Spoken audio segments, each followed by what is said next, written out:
नमस्कार दोस्तों, आपका स्वागत है मेरे इस चैनल में एडवोकेट कृष्ण कुमार त्रिपाठी। दोस्तों, आज का वीडियो भरण पोषण के ऊपर है और ये तो आप जानते हैं कि जो भरण पोषण होता है एक तरह का बहुत बड़ा टेंशन है पतियों के लिए, क्योंकि इसमें कई तरह के जजमेंट हैं। सुप्रीम कोर्ट के, हाई कोर्ट के, अलग अलग जुडिशरी जो है, अलग अलग राज्यों के जो अदालतें हैं, सबके अलग अलग जजमेंट हैं। कोई फिक्स जजमेंट इसमें नहीं है। ठीक है, पहले ऐसा मतलब जो पुराने एडवोकेट्स हैं उनसे सुनने को मिला कि पहले फिक्स था कि 500 रुपीज़ भरण पोषण के रूप में दिए जाएंगे, मगर बाद में उसको हटा दिया गया। और भरण पोषण आज की तारीख में व्यवसाय है, बिजनेस है। ठीक है, और भरण पोषण से वकील भी कमा रहे हैं दोस्तों, और पत्नियां तो कमा ही रही हैं। ठीक, और मुझे ये बात बताने में कोई शर्म नहीं है कि मैंने खुद अपने आसपास के कई एडवोकेट्स को देखा है जो जिनका ये पॉलिसी होती है कि हम आपको भरण पोषण दिलवाएंगे, मगर भरण पोषण में जो भी पैसा मिलेगा उसका हर महीने का 25% आप हमें देंगी। तो सोचिए मित्रों, अगर एक वकील जो है वो अगर ज़्यादा नहीं 10 केस भी लड़ रहा है भरण पोषण के, तो भरण पोषण तो इजीली अलॉट हो ही जाता है, क्योंकि कानून ही पूरा एक तरफा बना हुआ है। तो अगर वो 10 केस भी लड़ रहा है साल में भरण पोषण के, और 10 में उसने भरण पोषण दिलवा दिया है, एक तरीके से ऑर्डर करवा दिया है, और महिलाओं को भरण पोषण मिलना शुरू हो चुका है, और सबसे अगर वो 25% भी ले रहा है, तो मेरे ख्याल से अच्छा खासा अमाउंट उस वकील को हर महीने मिल रहा है। उसको आप पेंशन बोल दें, स्टाइफंड बोल दें, जो भी बोल दें, एक बिजनेस चल रहा है दोस्तों, नेक्सस काम कर रहा है। आप भी कमाएं, हम भी कमाएं। इसमें जो दुर्गति होती है वो हस्बैंड की होती है। और कानून एक तरफा है, सीधी सी बात है। औरत मर्द बराबर है, मगर यहाँ पर हालत बड़ी ख़राब है। मोदी सरकार हो या कोई सी भी सरकार हो, महिलाओं के लिए इतनी योजनाएं बना के रखी हैं। नौकरी के नाम पे आरक्षण, महिलाओं के लिए स्कूल कॉलेज, इतना खर्चा, उसके बाद भी वो महिलाएं परिवार न्यायालय में भीख मांगती हुई दिखाई दे रही हैं। तो बहुत सारे प्रश्न हैं, आपके भी प्रश्न है, सबके मन में प्रश्न है कि ये सब कब चेंज होगा। दोस्तों, चेंज तो ये एक दिन में हो जाए, अगर पूरे देश के पुरुषों में एकता आ जाए, या जहाँ पर ये केस चलते हैं वहीं पर ही आंदोलन हो जाए पुरुषों द्वारा या उनकी फैमिलीज द्वारा, एक दिन में मामला चेंज होगा। अगर कोई एकता में जो कहते हैं बल होता है तो वो दिखाई नहीं देता, क्योंकि सब बिखरे हुए हैं। इसके लिए उग्र आंदोलन की आवश्यकता है, तभी ये चेंज होगा, वरना चेंज नहीं होने वाला। सीआरपीसी की धारा 125, जिसमें भरण पोषण से बचने के 2 ही उपाय दे के रखे हैं। हालांकि 3 उपाय हैं, मगर एक उपाय को कोर्ट कई बार नज़रअंदाज करती है। पहला उपाय उसमें यह है कि पत्नी कमाने में सक्षम हो या कमाती हो, तो कोर्ट इसमें जानबूझ के चालाकी करती है और पत्नी के पक्ष में जजमेंट देती है। पत्नी कमा रही है तब भी वो भरण पोषण का आदेश जारी करती है, वो कमाने में सक्षम है तब भी वो आदेश जारी कर देती है। कई बार ये देखने को मिला है। बट दूसरा तीसरा जो ऑप्शन है कि पत्नी कैरेक्टर लेस हो, इसमें तो उसको भरण पोषण नहीं मिलेगा। या बिना किसी कारण के पत्नी ने पति को छोड़ दिया हो, पति से अलग रह रही हो बिना किसी कारण के, तो उसको भरण पोषण नहीं मिलेगा।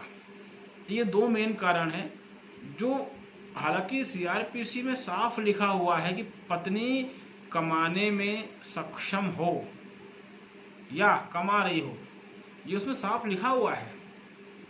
अगर उसको देखेंगे, उसकी पहली लाइन को देखेंगे, तो उसमें लिखा हुआ है कि भरण पोषण कब दिया जाएगा। और मेरे ख्याल से इन चीज़ों पर PIL लगाने की आवश्यकता है, क्योंकि आज तक सुप्रीम कोर्ट ने कमाने में सक्षम हो इसकी कोई परिभाषा ही नहीं दी है। और बड़ी इंटरेस्टिंग बात है दोस्तों, भारत जो प्लानिंग कमीशन है, योजना आयोग है भारत सरकार का, उसके मुताबिक 28 रुपये कोई एक दिन में कमाता है तो वो गरीब नहीं माना जाएगा। हम 28 छोड़े, हम 30 मान लेते हैं, तो महीने का कितना हो गया? 900 रुपये। तो क्यों ना फिर पत्नी को 900 के हिसाब से भरण पोषण दिया जाए। और अगर कोर्ट 900 रुपये महीना भरण पोषण ग्रांट नहीं करती, कोर्ट को लगता है बहुत कम है, तो फिर मिलॉर्ड से निवेदन है कि प्लानिंग कमीशन ने जो रिपोर्ट बनाई है उस रिपोर्ट को रद्द करें। मिलॉर्ड उस रिपोर्ट को भी रद्द नहीं करना चाहते, पत्नी को ज़्यादा भरण पोषण में दिलवाना चाहते हैं। हमारी अदालतें दोहरे मापदंड पर चलती हैं, दोहरा चरित्र। एक तरफ अगर आप जो सरकार ने गरीबी रेखा की गाइडलाइन बनाई है वो इतनी कम है, 28 रुपये में क्या होता है दोस्तों, नाश्ता भी नहीं आता एक व्यक्ति का। लेकिन सरकार के मुताबिक कोई व्यक्ति 28 रुपये एक दिन में कमाता है तो उसको गरीब नहीं माना जाएगा।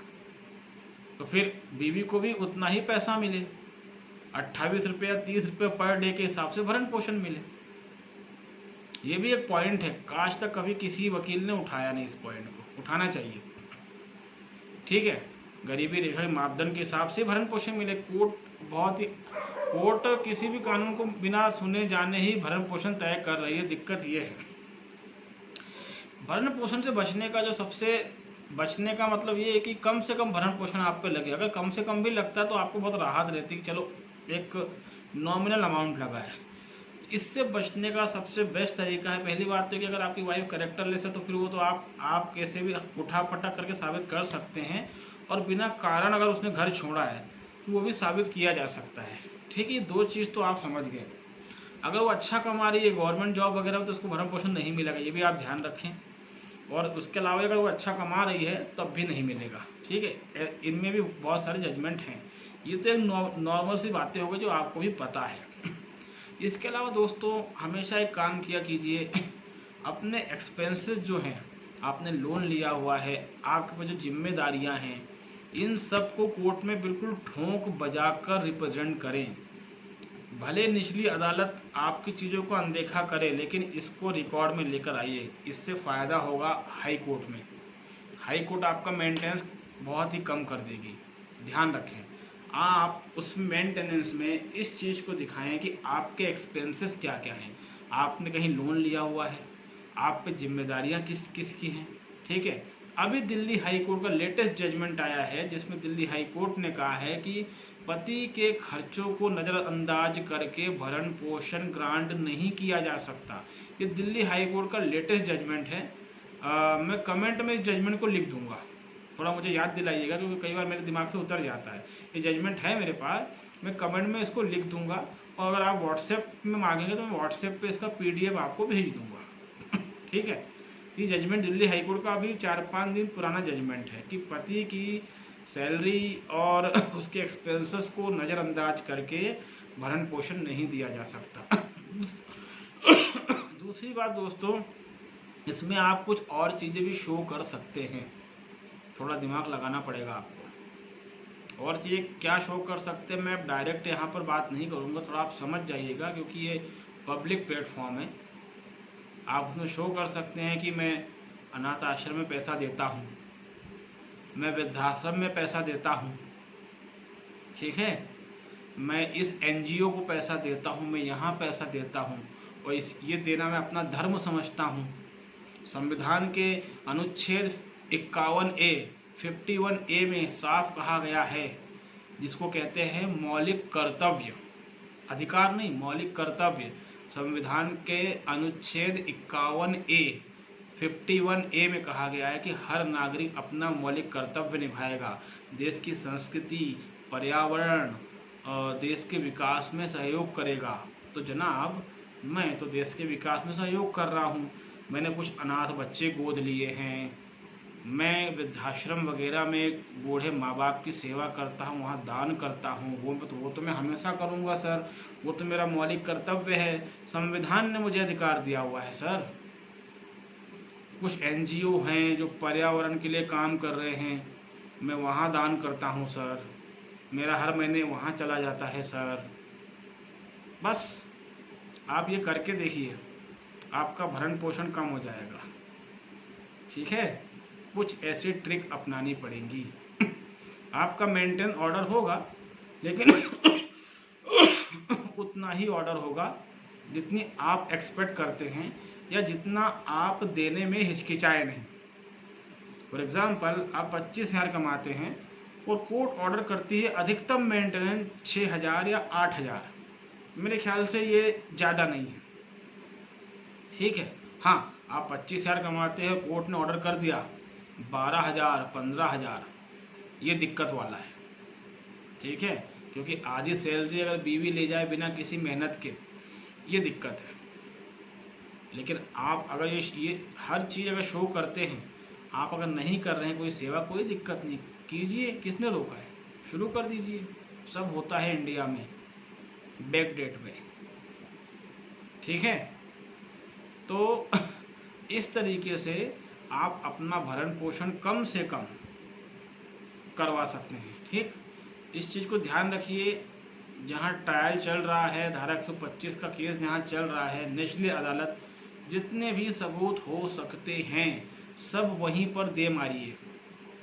हाई कोर्ट में बाद में आपकी कोई सबूत स्वीकार नहीं किए जाएंगे, ठीक है, एक्सेप्ट नहीं किए जाएंगे।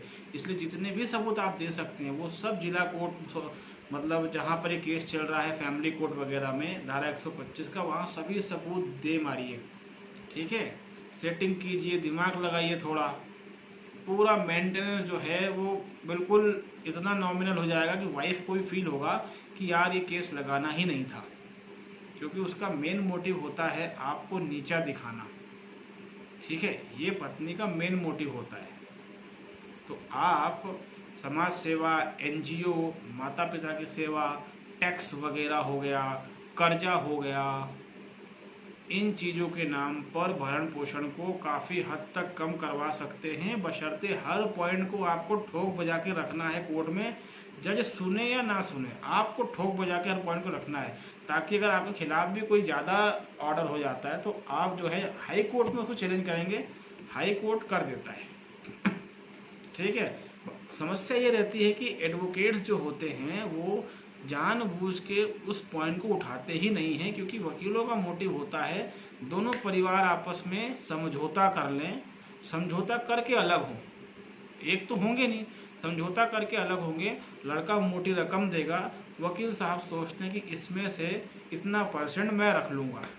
तो वकील साहब क्यों चाहेंगे कि जो मेरा क्लाइंट है, जो एक पति है, उसका केस सही हो। ये चीज़ ध्यान रखिए। और अगर आप खुद अपना केस लड़ेंगे ज़्यादा बेटर रहेगा, क्योंकि अपने केस के बारे में आप ज़्यादा अच्छे से जानते हैं। कोई छोटा मोटा वकील आपको गाइड कर देगा, बाकी आप अपना केस फैमिली मैटर से खुद लड़िए। आप खुद लड़ सकते हैं, ये रूल है, ठीक है। तो उम्मीद है मेरा ये वीडियो आपको पसंद आया होगा। इसमें और भी बहुत सी बातें हैं जो हम इन फ्यूचर बहुत कुछ डालने वाले हैं, ठीक है। तो मेरा ये वीडियो आपको पसंद आया होगा, इसको लाइक ज़रूर करें, शेयर करें, सब्सक्राइब करें, ठीक है। और थोड़ा चौकन्ना रहें ताकि कोई भी आपको बेवकूफ़ ना बना सके, ठीक है। हमारे देश के कानून जो हैं वो एक तरफा हैं, इस चीज़ को हमेशा याद रखें।